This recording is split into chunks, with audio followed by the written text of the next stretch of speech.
Olá, meninos. Hoje nós vamos resolver algumas atividades de revisão de biologia com vocês. E hoje nós seremos representados por esses avatares. Quem vai ministrar a aula para vocês sou eu, Ana Lúcia, e a professora Beatriz. Então vamos à primeira pergunta. Relacione as respectivas funções às seguintes organelas.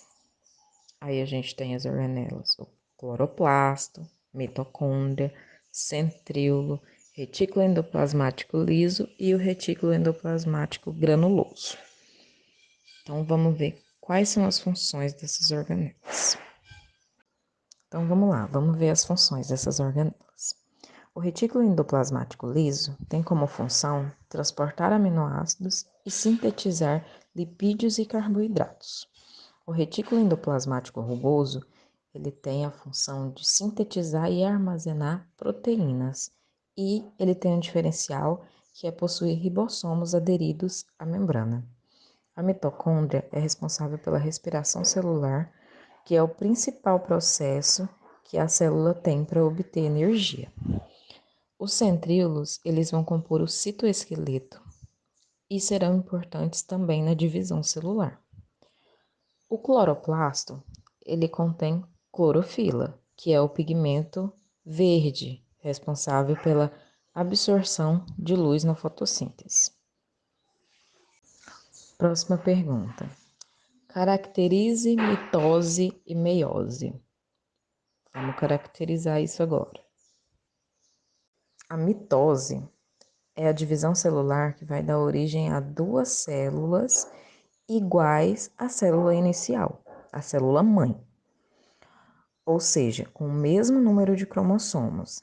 Então, a mitose dá origem a duas células filhas idênticas à célula inicial, a célula mãe. Já na meiose, que é outro processo de divisão celular, vai ocorrer duas divisões celulares que formarão quatro células com metade do material genético da célula mãe.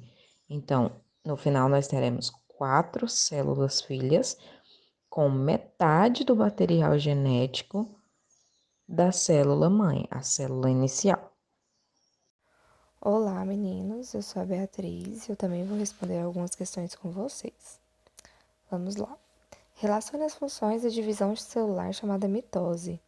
Então, lembrando que a mitose é um processo de divisão celular que vai dar origem a duas células iguais à célula-mãe, com o mesmo número de cromossomos. Então, dentre as suas funções, nós temos o crescimento corpóreo, a regeneração de lesões, quando ocorre qualquer machucado, né? Vai regenerar aquele local. A renovação de tecidos e a reprodução sexuada. Então, vamos para a próxima pergunta. Vamos entrar já na parte do sistema reprodutor.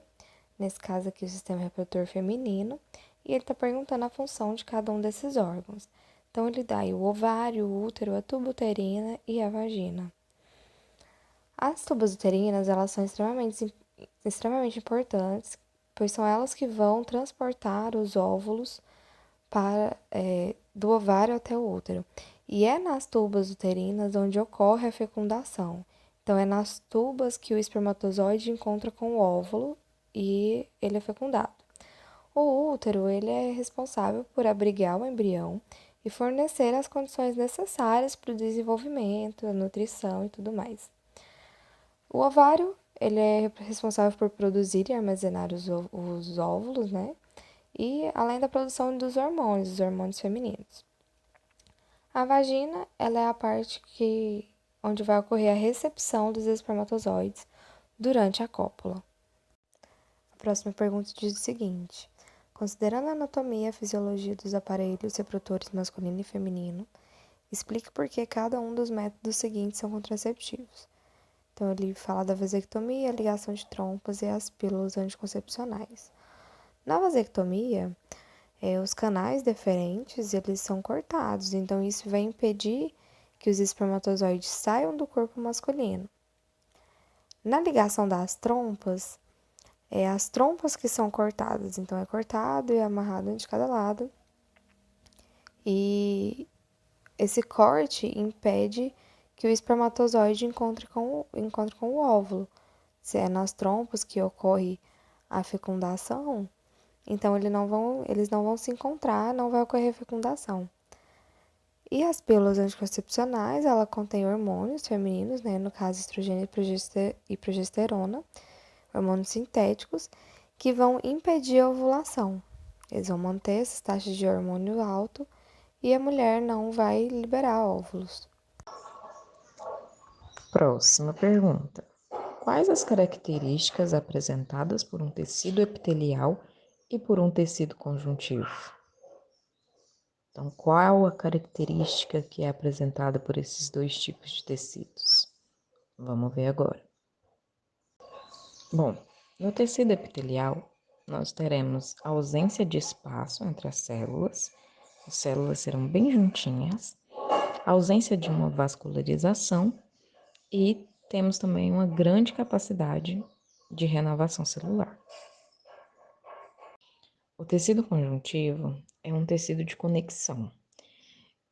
Nele, a gente vai ter grande quantidade de matriz extracelular, células e fibras, e as suas principais funções vão ser fornecer sustentação, preencher espaço entre os tecidos e nutri-los.